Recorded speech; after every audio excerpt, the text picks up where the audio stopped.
Hey besties, welcome to day 15 of our 30-day part series in making your handmade collection. We're following Renae Christine training, which is linked down below. Okay guys, so follow along.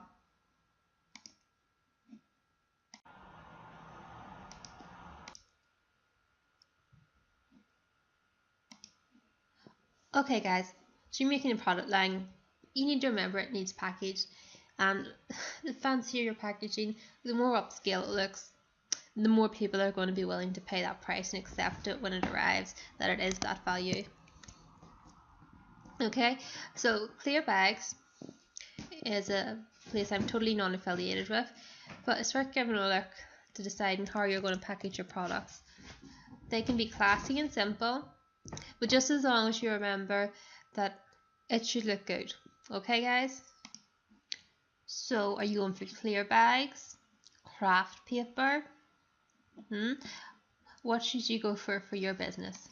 That really depends on the look you're trying to achieve for your business. Are you telling it's eco-friendly? Or is it just uber luxury? So see here, this looks far more upscale than some cheap white plastic. Okay, so craft paper can look totally great. Okay guys, so now I've brought it up, I want you to go do a search and see what cool innovative packaging you can use. Make sure you do this as cheaply as possible.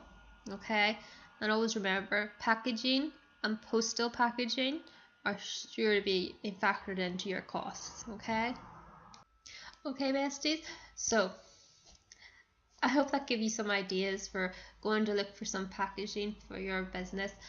Okay, so don't forget to follow along that link down below. It's www.joreilly-formula, and I'll see you tomorrow. Thanks besties, peace out.